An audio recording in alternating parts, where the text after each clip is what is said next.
All right, we're now live. Thanks everybody for joining us today.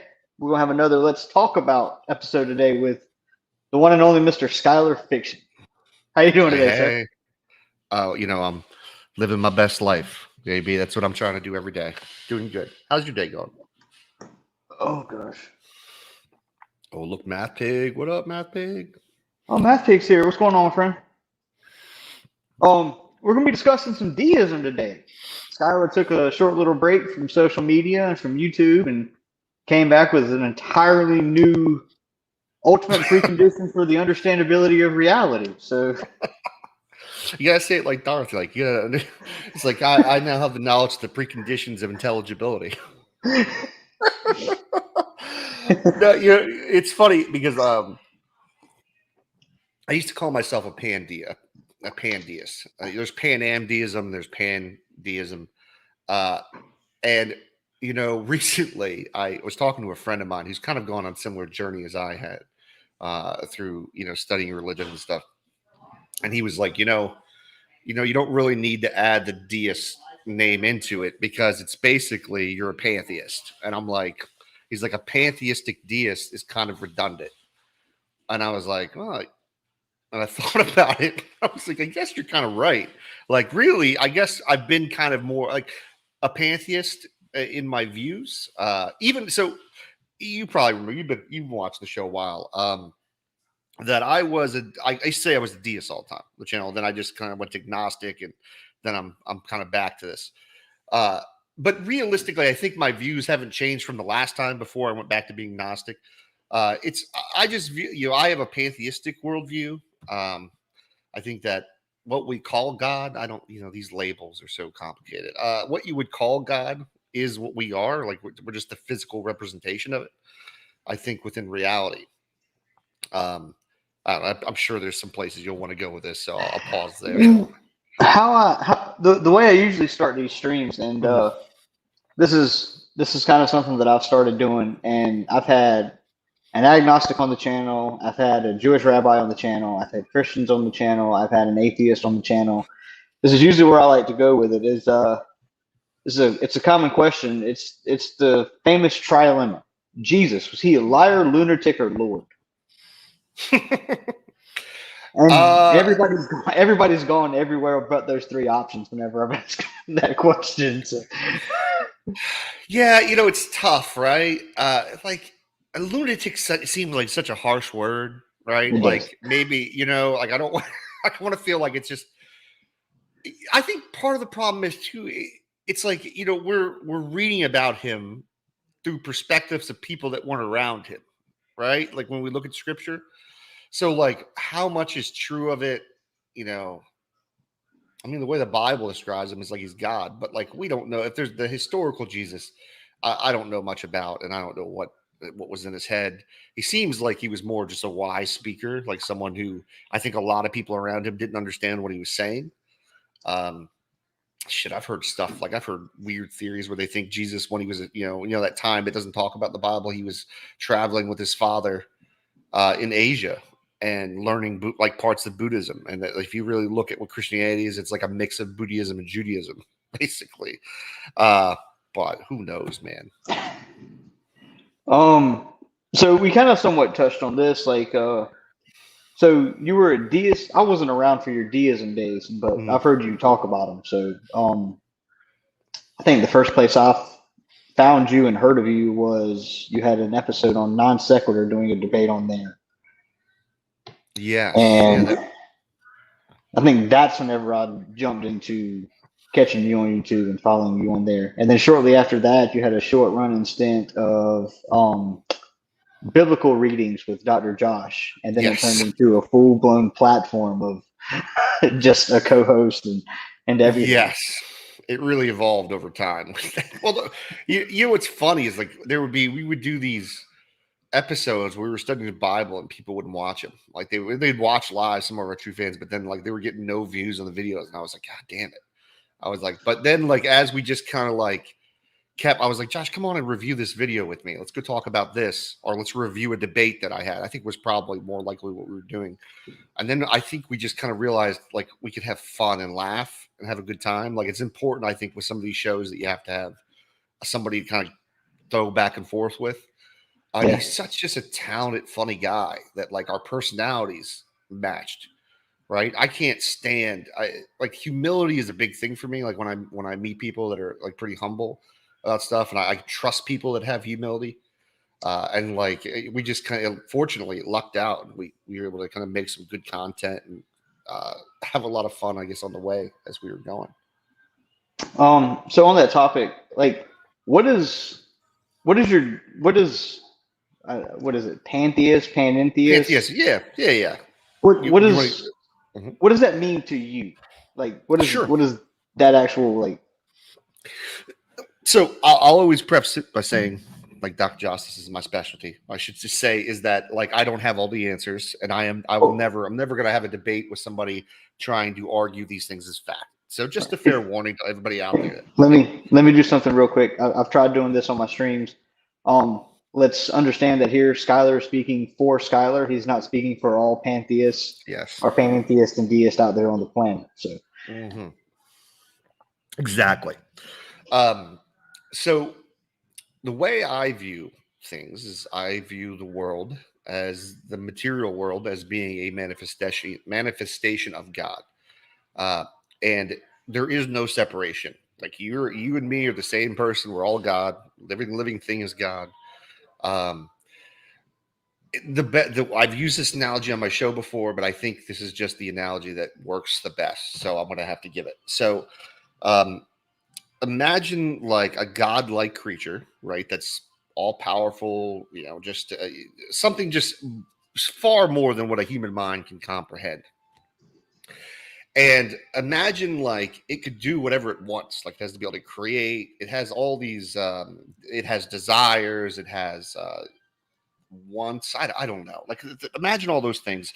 But I view it like Alan Watts put it, and that's that when you go to like imagine you go to sleep every night, and when you go to sleep, you dream for 1,000,000 years each night. So like when you first go to sleep, you get all your carnal things out of the way. Like maybe your first 1,000,000 years, you're eating all the things you want to eat. You're sleeping with all the people you want to sleep with. You're doing all the physical things that make you feel good, right? But you do that for 1,000,000 years. When does that get old? Right? When does it get tired? Then the second night you do something different, right? Like now you're like, I just want to kind of role play. I want to be like a hero, and you start role playing things. And maybe by the third night you're like, this is God. All this materialism, all this kind of stuff is just, it's not fulfilling me. It's not bringing me to my greater whatever ultimate purpose I have. And you're like, you know what? Maybe I'll just try to do good deeds. I'll try to be I'll just try to be as selfless as possible, right? But even with all that, like you do all these kind of things. How could there ever be something new to you, right? If you're an all-powerful, omnipotent being. And I think the only way you could experience something new is to forget who you are. So it would be go to sleep and forget who you actually are and have to find yourself again. So what I think is, when I think about this world we live in, I think that we're on some kind of journey. What that journey is, why we're here. I guess we're here to figure that out for ourselves. And the the irony is that like because we've forgotten who we are, this is what causes all the problems, right? I think that there are maybe physical limitations of the world that I hate to use the word like free will. But maybe there are just certain things that we need, that means God, what we need in order to, achieve some type of journey or goal. But yeah, and what it is when you deal with pantheism, it's the idea that, this going from the spiritual to the physical and forgetting yourself and having to come back and grow and realize who you are. And that's how, excuse me, how Alan Watts would kind of put it. He's my favorite philosopher. and pretty much a lot of what my ideas are based on. And what he does is he mixes a lot of like Eastern philosophies with, he studied Christianity and things like that, but he takes aspects of it. But there's certainly a lot of Eastern philosophy, like Buddhism, Hinduism, kind of mixed in there. So you would say that we're all a part of this deity, or we're all our own individual deities? Or do you just not know because it's just such a grand, like, universe scale event? Oh, I certainly don't know any of it, but what I would say, my feeling, right, is that it's all the same, right? We may be feeling like we're experiencing ourselves like separation, but there is no separation. It's just like the world around you. We're not separate. There's no separation between like these. Maybe I'm not using the right word, molecules, right? Or I mean, there's no. It look like we could look for it. Doesn't look like there's anything there, but we still have matter everywhere, right? And we're not separated from each other, even though it's so complex that we can play. It's like the Shakespeare quote, which I love, which I think plays a good part into it. In life, there are many parts, in life, there are many roles, and we will play, God damn it, I'm going to butcher this damn thing. It's like in life, there are many roles, and each of us will play many characters or something like that. I might have to look it up. But the idea is that, like, think about in your life in a play, right? Like how a play goes. Like, you're going to play the hero, you're going to play the victim, you're going to play the antagonist, the protagonist. You're going to go through all those things. And, this is what's going to happen. You find a quote? It's probably I'm about to look it up right now. No, let's see. In life, there many roles. Shakespeare. No, it's a Shakespeare quote. Sorry, guys. Now it's too important for us with Shakespeare quotes. Life is a stage. Is that what it is? Life is a stage. Hold on. Oh, here we go. All the world's a stage, and all the men and women merely players. They have their exits and their entrances, and one man in his time plays many parts, his acts being 7 ages. God, I butchered that quote. Man, that was nothing like what I was like. But that's the quote. Oh, no, that's good. In Shakespeare, man, it's incredible. Like, when you look at like how brilliant that man is, I know it's not really on topic, but like when the time period this man was writing in and like how brilliant his writings were, like incredible. I haven't before the Enlightenment you're talking about with Shakespeare. Yeah. I haven't looked into it, but I believe I remember hearing there's like some grand conspiracy where like Shakespeare didn't write Shakespeare's plays. I don't know about that. I think there's probably everybody has some kind of conspiracy. There's conspiracies about everything if you dive into it. So 1567 is when he was born. That's I'm not crazy. sure when the Enlightenment exactly was. It was a little bit. It was, I think, in the 1800s, 1700s. I think 1600s. Yeah, with John Locke and all those guys. It's you incredible. Took history. Yeah, I try. Hold on one second. I gotta mute my phone. I have a big dog that likes to bark at everything in the house. So, is that the same dog you've had? Yeah, I got 2 dogs. I got an old man. I call him like an old Chow, and then we got Scooby, who I've had for about 2 years now. Yeah, he's a lot. I remember Scooby. He's a big dog. Yeah, he's a lot calmer than he used to be. But I have to be careful with him. Yeah. I guess my next question was, does this deity have consciousness? But I guess it would have to if we're all conscious and we're all some representation or part of. Yes, yeah. I mean, it certainly was conscious in the sense of knowing what it was before it went into the physical world. But I think that's the point of the journey, is to realize what we are. Like, I think that's the only way you could do something new. A deity could do something new, was to forget who it is and have to remember, in a sense, and get back to its greatness. Okay. So I guess the big question that I was kind of really wanted to get into with you here is, because this is like the topic as far as like These next two are like the religious discussions.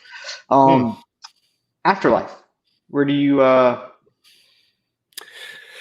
I don't, honestly, I think it might just be a cycle that we go through. I don't know if there is going to be. I think we might just keep coming back, and then um, when it's done, I don't know. That's a good question. What's the singer that there's a musician and comedian, and he sings about like from God's perspective. He's like, and he has a line in a song. It's like, he said, what's the line? He says, he's like, if you want love, he's like, he's not going to give it to you. He's like, but if you want love, that love's got to come from you.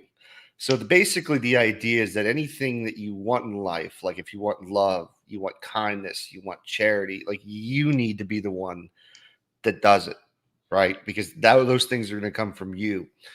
And I think that, like, there's another line in the same song, actually, ironically, it talks about like how if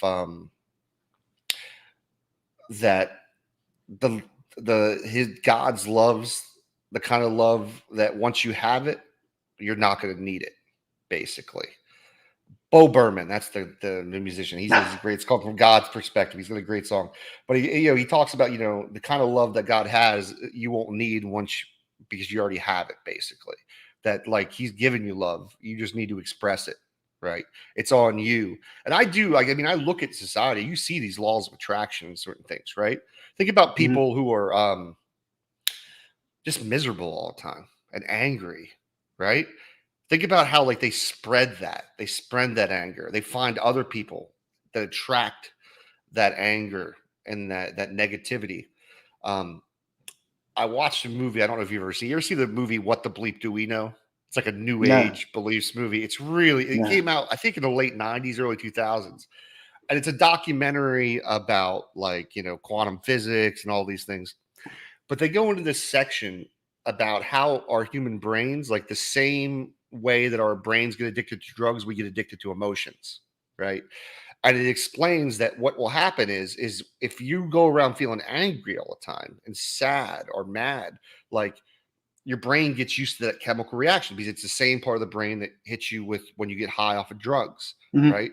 And if you stop feeling that anger, that madness, that sadness, you will find ways, just like drug addicts do, to get what you want, right? Like a drug addict who might be addicted to crack or heroin or something, they're going to find themselves the people who have it. They're going to find themselves in positions where they can get a hold of it, right? And the same way with your brain, if you're somebody who's constantly angry, like Darth Dawkins, like that kind of mentality, right? You're only going to do that because your brain's addicted to it. And now it's going to put you in situations to where you're most likely to be into where your brain can produce those chemicals again. And I think I think there's some truth to that when you look at the world and see how those things attract. Because why is it like the people who are the most happy and just kind, gentle people, they attract so many people, right? Like it's like you want to be around those people. You get infected with that joy. It's almost like a contagious laughter. You ever been in a room where everyone's so happy and having a good time and the laughter becomes contagious? It's because you're all like connecting and your brain, it knows it, basically. Oh, it's some ideas, at least. No, that's fine. I don't That's know if just what there's an we're. afterlife or anything. I doubt there's an afterlife, or maybe it's not going to be anything I can comprehend by any means. Not at least now. Maybe once Not at you least now. transcend to Yeah, that level. and who knows, like, man, I'm just like, this is, it just, I'll be honest with you. My life just feels better believing in something, right? I know that it's not, I know some people who are non-believers don't like that idea. Like, Oh no, and I'm not saying you would or anything like that. But it's just like, it doesn't hurt me at all. Like, I don't have any kind of religious dogma that like inhibits my life. In fact, I think I'm probably a better person. I tend to like be more like, it gives me hope and joy, and it makes me want to try harder and it makes me realize that, like, listen, I'm not relying on somebody to help others. Like, I should be relying on myself to help others. Like, if you want love, you got to show love. If you, this is what I'm talking about. The Sermon on the Mount. That's why I tell Christians, I think it's good stuff. Like, this is literally what Jesus said. You want love, show love. You want kindness, show kindness. Right? You want mercy, be merciful. You know, You said a lot of stuff. You did say a lot of stuff, but I think the Sermon on the Mount, though, is a good one. Though I think that particular thing is something good Jesus said. Is what I'll tell you. So, and I think I agree with you on this next point very, very closely. How do you see your deism coming into conflict or support of or completely neutral from your views on morality here, as far as the standard It's goes? interesting. It puts me in a very unique position, Jamie, and I do got to admit, I think the problem is right here. It does run a problem for me, right? Because to some degree, if I'm arguing pantheism, I really should be arguing some form of moral realism, right? Because I do believe in the goodness of God, like in that sense of it. Well, not necessarily. I mean, I guess you could argue that just because God's good doesn't mean that morality. I don't know, because you believe that we're all part of God, so that's kind of and that's what I'm saying. Yeah, like, if okay, you're on I a see. journey, you see what I'm saying. If you're on a journey to better yourself, like to go back to that ultimate goodness, like it seems like I probably should build it in there. But frankly, I won't do it. I'm just not going to argue moralism because I don't see any evidence for it. And like, I don't argue my pantheism to people. So like, it's kind of like, unless we're arguing presuppositional apologetics, and I'm just like, God did it. Just so I don't have to deal with all that shit. Although you may be able to get around it by saying that, because we're forgetting who we are, that morality is part of what we have forgotten. So therefore we're trying new things, which is the evilness that we could not achieve as the moral being. That is the foundation of the universe. There's a lot of ways to look at it here. And but like morality, for right now, I'm going to stay on that moral subjectivism and just ride this out. See where it takes me. I've heard you talk morality, I don't know how many times, and I'm just like all the time listening. I'm like, just don't say that he's wrong. Show where he is, because anybody can say I don't agree with you.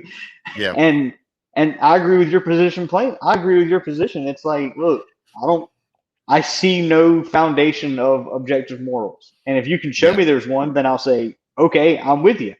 But until you can demonstrate it's objective, I don't know where we go from there. Exactly. Yeah, and that's the position. That's where I take. I don't take an anti.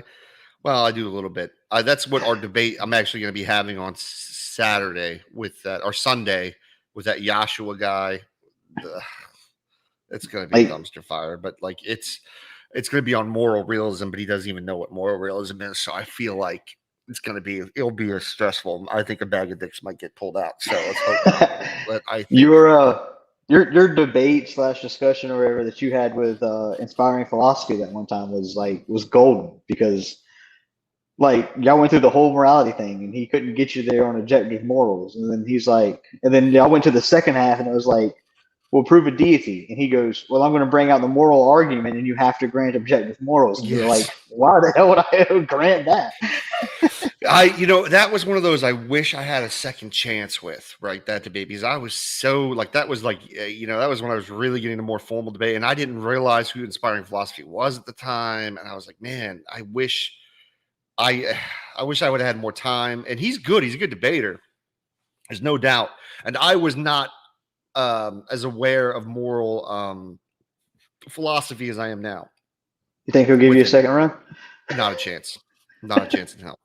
No, he's not. He's blocked me on social media for talking smack about him for not doing it. He gives everybody one chance. He usually gets one. Tom Jump got one chance. I got one chance. Now he says he doesn't debate people unless they have a certain amount of subscribers or something for their channel. Well, Cameron wouldn't debate you either, would he? No. Well, Cameron wanted to do a written debate where we read out our articles, read out our notes separately, but I think on different channels. And no, well, Cameron's not. Some of these guys, Cameron's got a beautiful looking show. Like, he's a good cinematographer and he knows how to edit, he knows how to host guests, but like he's not going to be very well versed in the Bible. One of the things I've learned as JB is most Christians don't read their Bible. and that's just fact. They regurgitate what they're taught in church through sermons, but not actually reading it and what's going on. So when you throw stuff at them, I mean, look at this room I've been going in, man. I've been going in this room, and these guys are like, "Oh, where does it say that?" And I'm like, "Okay, let's just go to this chapter." And they're like, "Oh, okay," but that's not what I. Yeah, I mean that or anything. Like it's First Samuel. They never seem to know First Samuel. They don't know the Deuteronomy passages. They don't know. There's all kinds of fun stuff. I got to get the passage. There's one I keep forgetting to have it on hand. Is the one with Abraham and all his concubine wives that he gives to his children, right? Like he literally, when he dies, all of his concubine wives all his concubines go down to his kids, and this is supposed to be like one of the most righteous men at the time that God is blessed with wealth and money and everything else, which is ironic. Gosh, what was it? Yesterday you were listening to it. Was it a Discord or were you doing a review? Oh yeah, it's Discord. Oh no, Mike Winger. Yeah, so he was discussing how Abraham wasn't what was it? He was righteous. He wasn't forgiven or something like that. He went through like this whole long. Oh, the sacrifice. Yeah, somebody asked him why he had to do sacrifices, and it was he was like, it wasn't to atone for sin. It was just to, I guess, give praise to God to kill animals or something. Like it was something along those lines. As an argument, I was like, this doesn't make it much better. But I mean, this is. If people were thinking reasonably, they would just understand these are just like cult-like practices from those days. Like people I mean, Israel was just doing the same stuff as everybody else. They just, now they just think they have justifications for it. Israel was sacrificing children. Israel was doing, I mean, this is why when it was like asked of Abraham to sacrifice a kid, he wasn't in shock. Right? Yeah. Like think about that. Like he wouldn't react like this was like so unfathomable that God would ask him to do this. It's because they did sacrifice children in Israel to their gods. Yahweh straight up had child sacrifices under him. So there's a lot of interesting things. Like that. Huh? There's a video on that on Digital Hammurabi channel. Yeah. Go check that out. Yeah, exactly. These cultures, they always want to talk about the Amalekites or the Canaanites and how bad they were. But historically, they were no different from anybody else in that region at the time. Like the Canaanites were actually a very I think it was the Canaanites. They talk about they had cities. There was like forms of communication. Like they have documents from these folks. Like there's a lot to it, from what I understand. Like this isn't just some primitive tribes that didn't. That were just constantly killing their children over and over again. It's like Christians will tell you. It's just not true. See, look at this guy. I just went to reach to share the comment because I forgot I'm not on my channel. Yeah, you're good. You can't trust Digital Hammurabi. But I was telling you backstage, before we came out here, I've got a running thing going with him. Then whenever about Satan in the Old Testament, and then when he went on Spark Theology's channel to have a discussion on his atheist handbook, I put a comment in there. I said, "Hey Ian, Ethan, ask him about Satan in the Old Testament." And he's running from me. Oh my Lord, Josh. So, Dr. Josh, anytime you want to have that discussion, just step on up to the plate. I was watching some crazy. I watch TikTok a lot. I don't know. I get sucked into it sometimes. Not much lately because I've been just fucking live streaming all day. But I did some TikTok, and I saw this video about this that was talking about how Satan is God in the Old Testament. He definitely burned a bridge, JP. Oh. I mean, it makes more sense that Satan would be the guy Yahweh in the Old Testament. You think about it, it seems like Yahweh does all the same damn things as like a fucking false god would do or evil god would do. I mean, who up being so narcissistic that you telling people not to worship any other gods but him, and some of the practices as far as it goes. It's like I was watching your channel earlier, and they were talking about that with Job shortly before I closed it out, and it was like, oh, but all that's okay because he gave Job a second wife and more kids and a new pet, and it's like, can I have my old wife back? Yeah, exactly. I mean, and it was cruel. You read that story, man. God, the stuff that he really did a number on Job, or he let Satan do a number on that guy, and then it's just like, well, he's rewarded twicefold or threefold, whatever it was in there. Job's problem is because he wasn't believing in Jesus. We covered that in the IP video. Yes, well, yeah, that one I don't understand how fellow Christians didn't call him out on that. Like, it's so clear. You just read the book. At the end, it says, "Nope, Job, you were right. Like, you were not the wrong one." Even when his friends are accusing Job of being like that, like, "Oh, you're being arrogant. That's why you're being punished," or something. It was arrogant. And then like God's like, no, these people are wrong. You're right, Job. You did nothing wrong. You were righteous in my eyes. So, but they also like, why does anybody take that story so literal? Like, I don't understand why you would think. I've always been under the impression that it wasn't supposed to be a literal story. That it was. That's what I would imagine from reading it. It doesn't. It's just modern day Christianity. It's evangelicals. They don't want to. Everything's got to be literal. Genesis got to be literal. Exodus got to be literal. All this stuff's got to be in order for, I guess, them to make sense of anything. So, what I guess the next thing I want to go to is, without the God of Christianity, how do you use logic to come to know that you don't live in a chance universe and that your deity is just a figment of your imagination that you have no ultimate grounding for? You know what's funny is like the comment on that. If you guys Doc and do this, but it's weird because a chance universe, and somebody's pointed this out to him. It's like you live in a chance universe with a God, because like if he can step in and make miracles happen and stop the stars from moving and things like that, like it's not uniform anymore. Like you don't have some kind of uniformity that doesn't gives you stability. Like literally, he can bring people back to the dead. How does that like work? So yeah, I asked Saitan Brewing Kate. I asked Saitan Brewing Kate the exact same question, and I was like, "If your God can step in with miracles and change the laws of physics, how is the universe uniform and never changing?" What was his response? Do you remember what he didn't respond? No. I miss Sai though. I wish Sai was still around. I hope he's doing good in whatever's happened to him. I thought he was. Somebody had an article the other day or whatever that he said he was getting ready to come back, and the pastor at his church said that they haven't approved him to come back yet. So I don't. Well, yeah, who knows? He probably. I don't want to speculate on what happened, but I would just imagine that. I can't imagine. I don't think it was something super horrible. He probably might have just made a mistake in whatever his personal life or something like that. It might involve his marriage or something. And it involves some female member of the church, from what I read. Maybe who knows? But I'm not sure. As long as it's not him like going against somebody's will to do something. Like as long as everything was consensual, like they don't be so hard on the man. Well, he's a Calvinist. He's a Calvinist, so everything's prescribed by God and everything. Yeah. Well, it goes against, what was it? This is his prescriptive will. Is it the prescriptive? There's so many wills. Prescriptive, descriptive, his permissive. It's like he prescribes what will happen. He decrees what will happen, and then he permits it with his other will. He's like, I'm gonna have this happen, and I'll just permit it to happen with my permissive will. My Lord. It's Calvinism is like the worst. It's my favorite person to talk to, Calvinist, on the internet. As far as like from some of the things that I've heard you say with your deism or whatever, there's a channel on YouTube called Theology Unleashed, I believe it's called.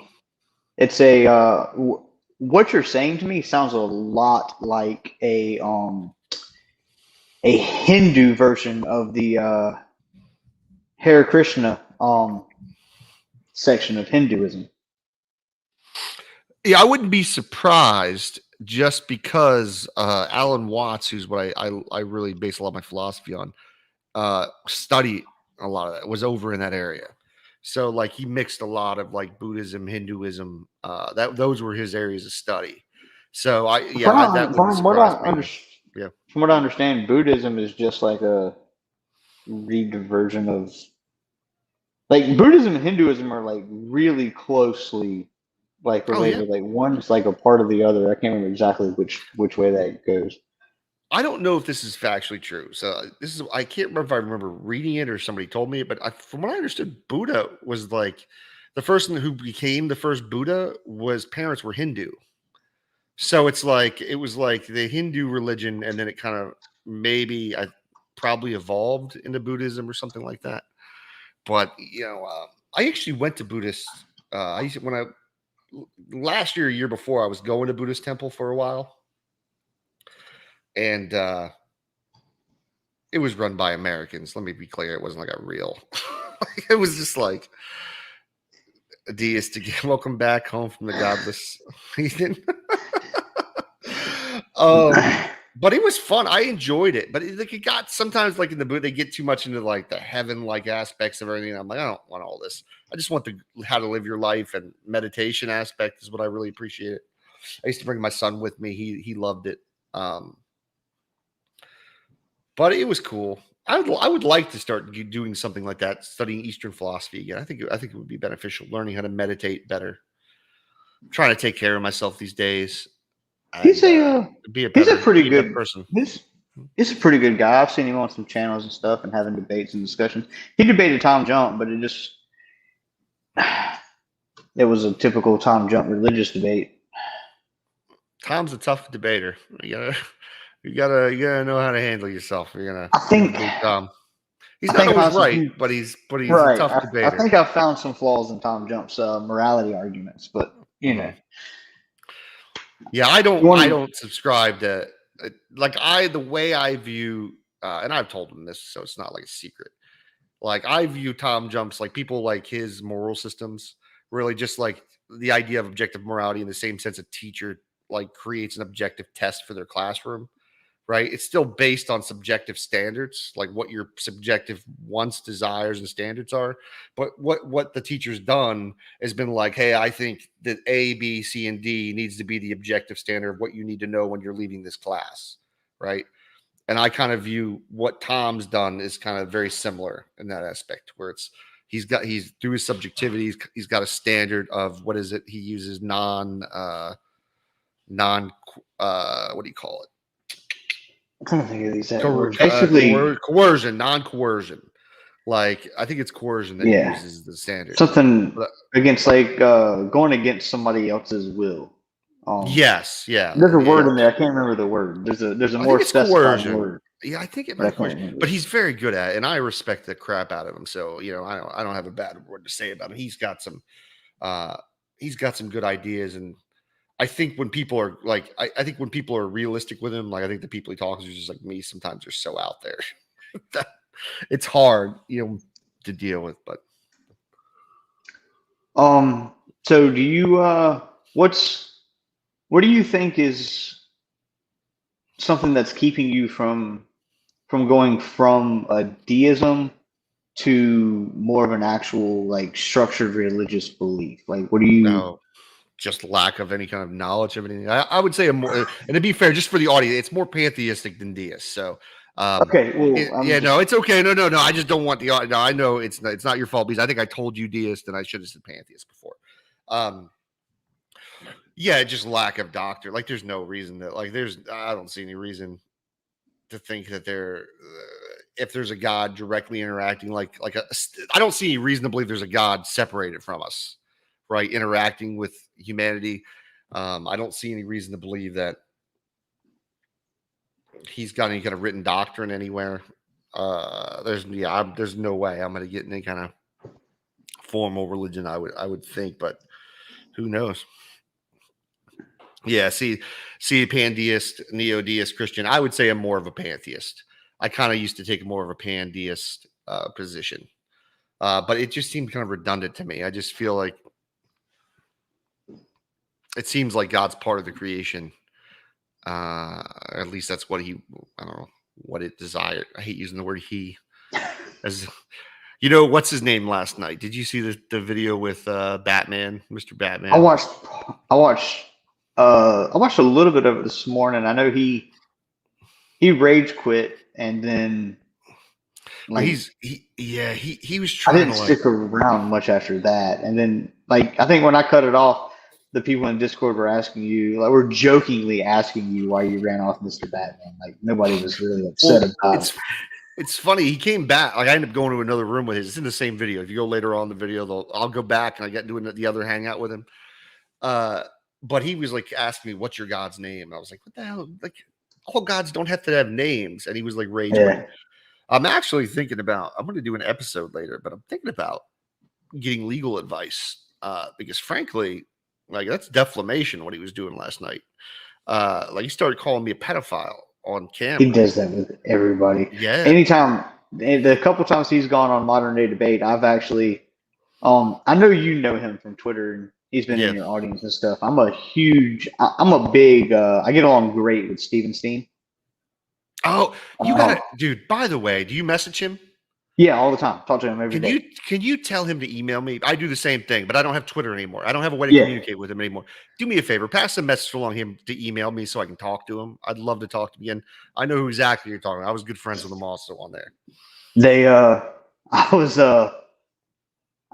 every time Mr. Batman does a debate on Modern Day Debate, I send him a DM and I'm like, so what's the over under on before he mentions pedophilia? Yeah, someone was telling me like you could sue this man for that, and I'm like, I don't know. I was like, but like that. I mean, I was thinking about it. I was like, I don't think what he's doing is legal. I mean, it's one thing. He used it with Dr. Jim Majors when he was debating Jim Majors. He did it with I want to say he did it with Erica Gutsit Gibbon whenever they were having a discussion. And you know what's like I said, it's creepy, man. People who obsess with certain things use that, like say, like how am I going to say this? So I don't want to get in trouble. Like it's weird how people's obsessions come through.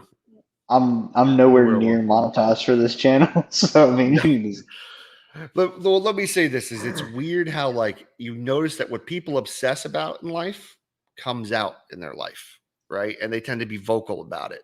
So when people start calling people pedophiles, liars, like G-Man used to call people liars all the time, maybe it's because of something they're struggling with.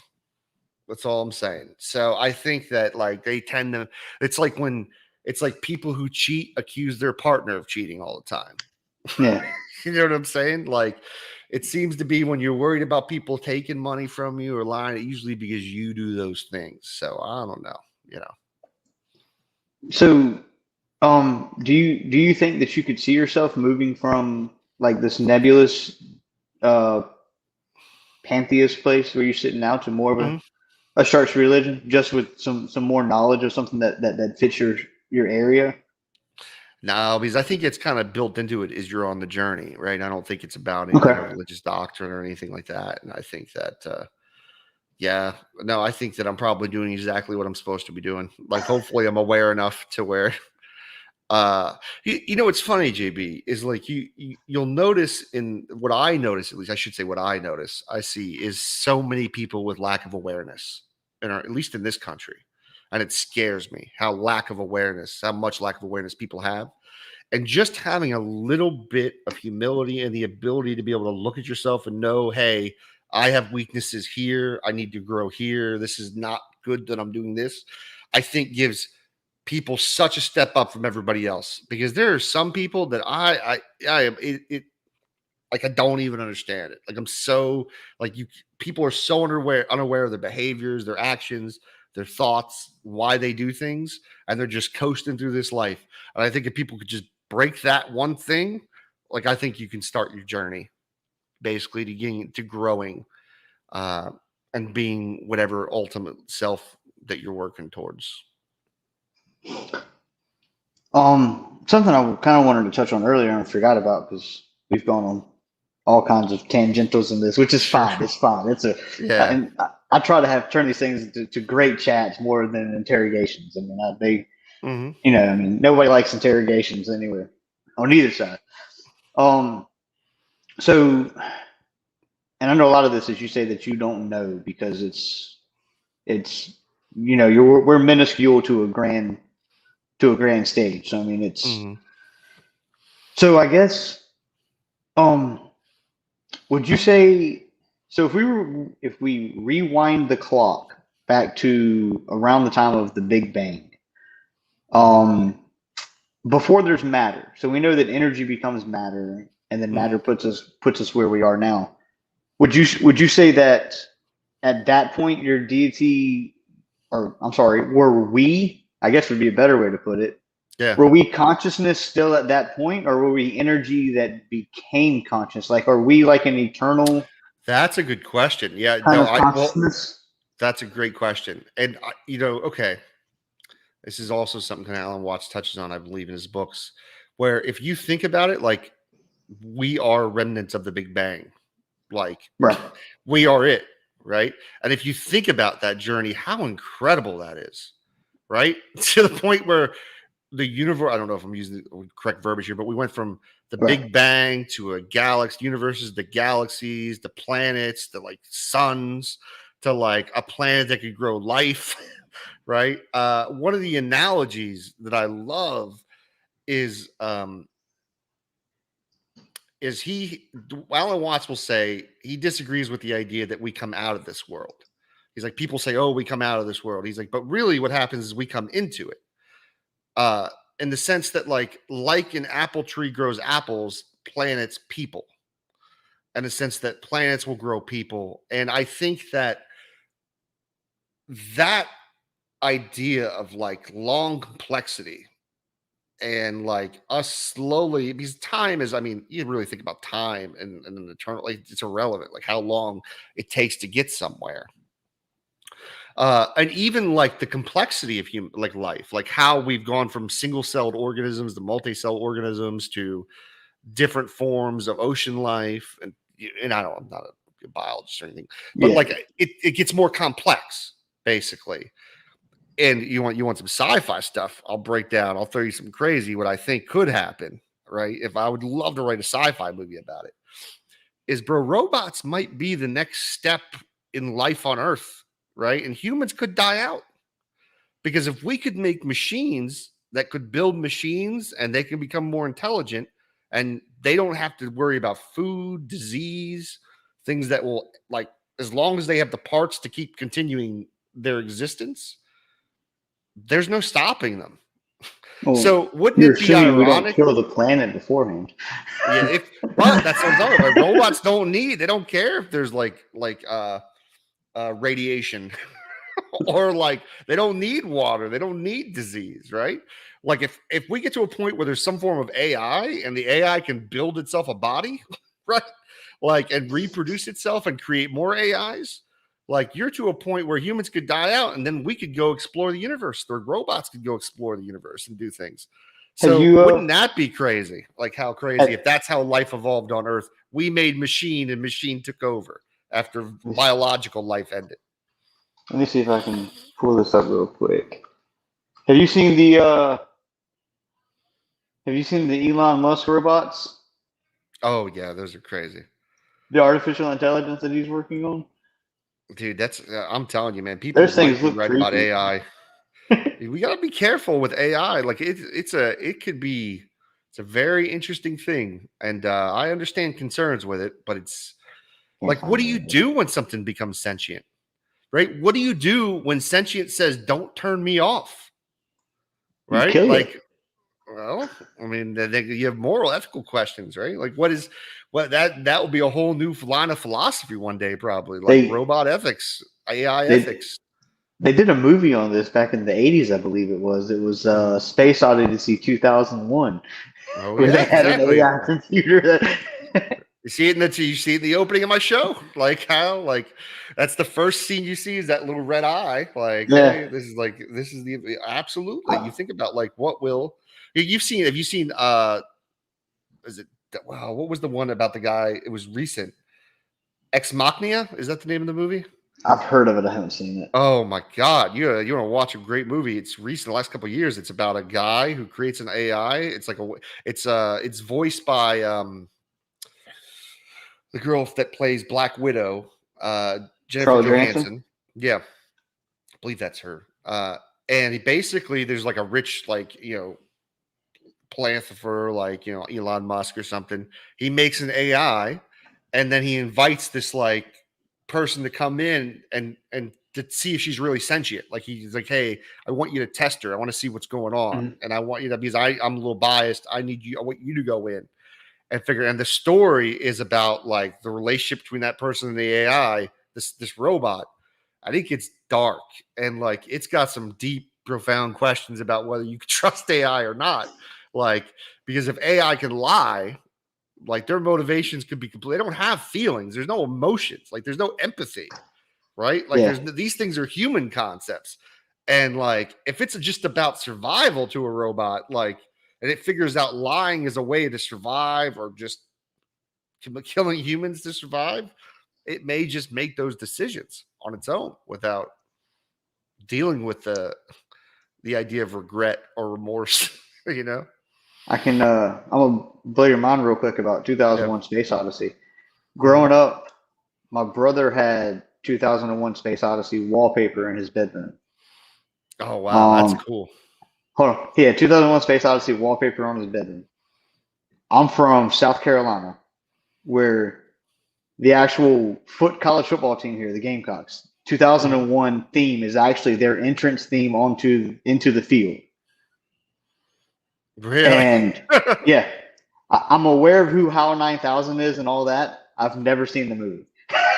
Oh no, that's literally when you see the opening of my show. That's the little. It's like this is right. I'm aware of who Wow. HAL 9000 is and all that stuff, and like the stuff that he's like said to have done and stuff. But I've never seen the movie. It's brilliant. You know what's so great is think about like when that movie was made and like how incredibly like predictive it is in a lot of sense. I mean, stuff like Star Trek. You look Star Trek Next Generation. They're using tablets in it in the 1989, right? Like that's when that movie came out.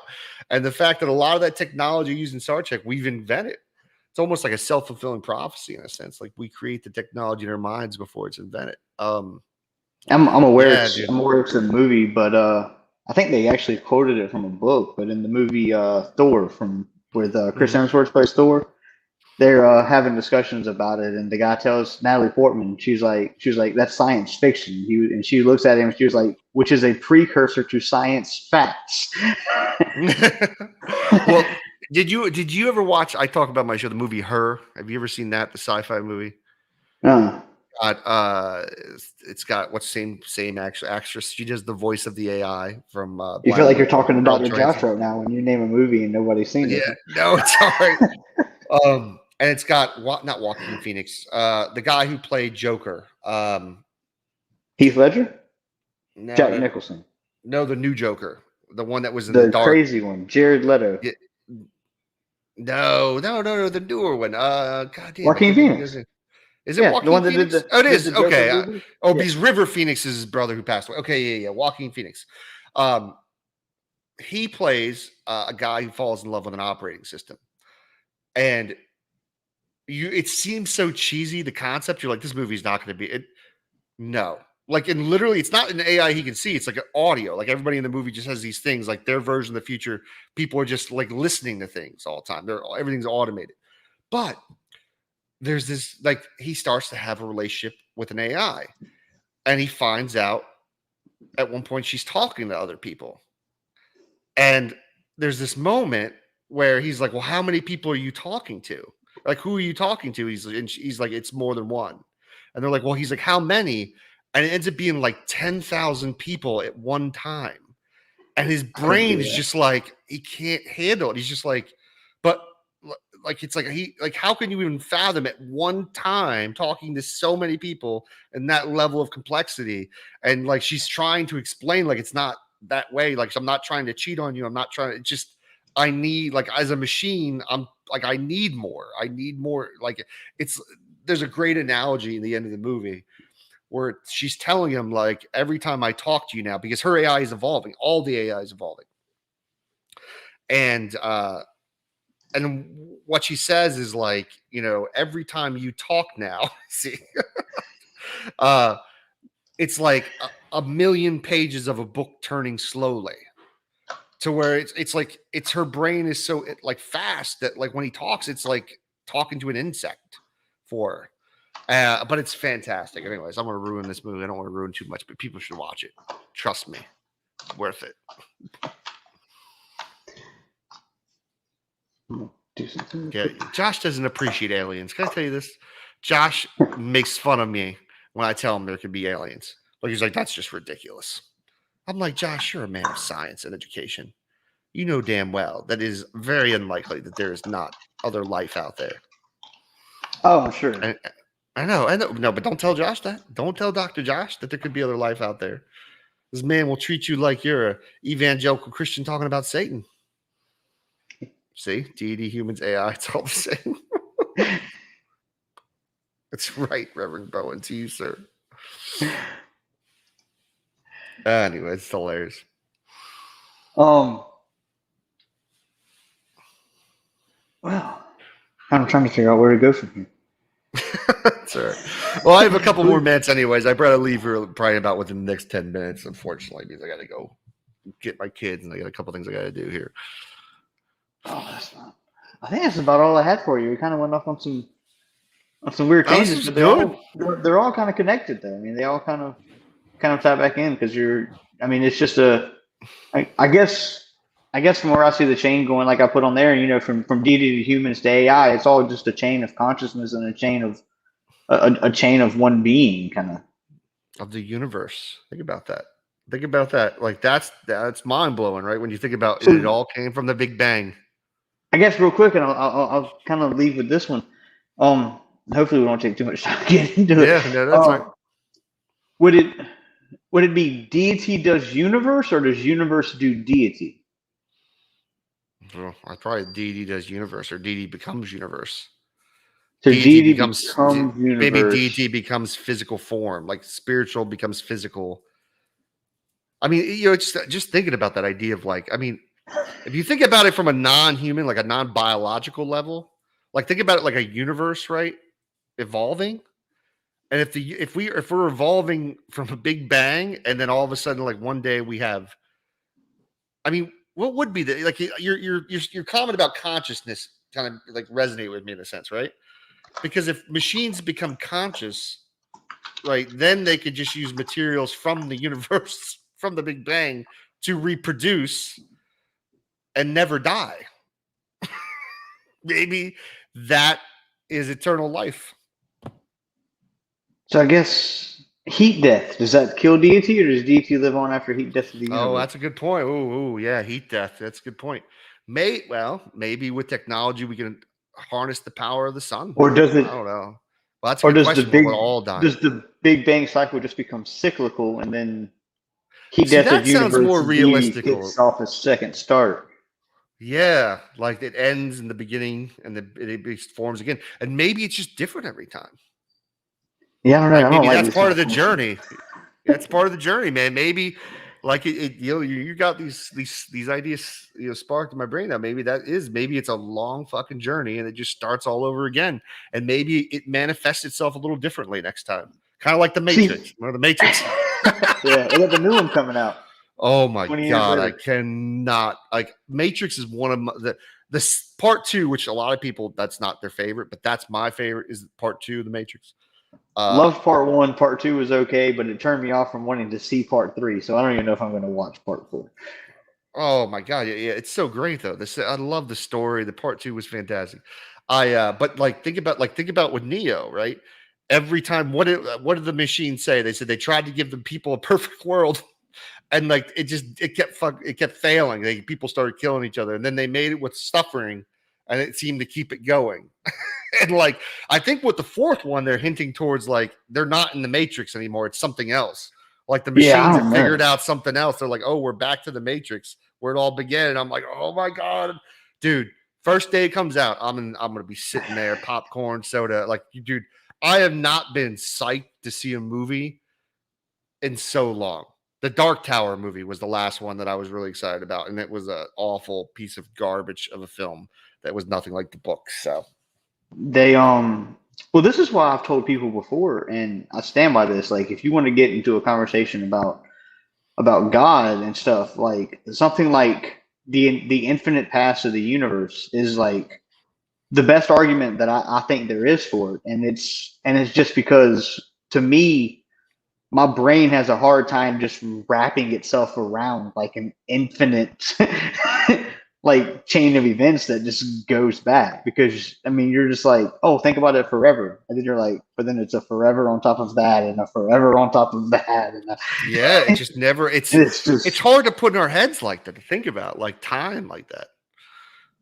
And imagine like you had the ability to go back to whatever time you want it, right? Like you could just choose. Like maybe that's part of it. Who knows? I've heard different. I don't know if it's that complicated. I don't think it's. It's like you ever see the movie? I watch so many movies. That was my background is film. Yeah, I heard you like worked on some film and stuff, and that's probably how you Yeah, got so good at doing your intro video. Well, I started a feature length film once that I wish I could get. We had VHS tapes of it, but I don't have a DVD of it. I wish I had it because I would just stream it one day, like on the show. Like it's my friend made it. It's not copyrighted or anything. I thought it'd be hilarious to do like a Patreon one to be like, yo, you want to pay and see this? We'll all watch the movie together. I mean, I had a trailer for it one time. I think I played on my show. I might have played on my channel one time. But yeah, no, I've directed and written stuff like that. But there's a movie called it's about a guy who dies and he goes to heaven and he's being judged on his life and he's got to rewatch it. Like he's watching everything about his life and he has to like go to a courtroom and stuff. I think it's like a Mel Brooks movie. It was really good though. Oh, my point was originally about it. Sorry. No. My brain. All right. Well, you got to go soon. We've been going for about a little over an hour. I guess we'll just go ahead and wrap up here. I haven't done it yet. I'll leave a link to your YouTube channel in the description so people can find you. Although I'm sure everybody here knows how to find Skylar Fiction if they found this little channel. I appreciate it. You're awesome, dude. No, it was fun to get to hang out with you, JB. I really do appreciate it. It was good questions, and I really encourage people to check this channel out. They subscribe, man. That's what I'm saying. Subscribe and make the world a better place, as I say on my channel. You know, under his claws. Yes, under his claws. Exactly. Does your deity get along with Raptor Jesus? I know Raptor Jesus is the deity. You know, it's just my. It's when I. It's like my. So I guess under your verbal way of referring to it, yeah. Since raptors would have been a living creature, a raptor would have been. They were just one phase in the prawn of human or the pawn. I can't speak today. Just one piece in the puzzle of human existence. You know, like I said, think about what I said earlier, bro. Dinosaurs died out, and the apes came in. They evolved right after humans. The robots take over, bro. That would be crazy. We find aliens one day and we find out they're robots, bro. We're done. Like that's what it is. I don't like. That's what we're gonna figure out. Is that is the stage in life that it goes from one-celled organisms to robotics. What would be after robots, though? I think that'd be. I don't know what there is, man. Stuff. I mean, that's pretty much it. Like, I mean, if you could have unlimited power sources, and that's a good question. Maybe the spiritual, but I mean, I don't know. Who knows? All right, I'm gonna go ahead and end it there. Thank you for all the people that came and joined. Catch me on the next one. I'm gonna try to do some more of these now that I have a pretty consistent schedule. So, thank y'all for coming. I don't have an ending screen. I'm basic.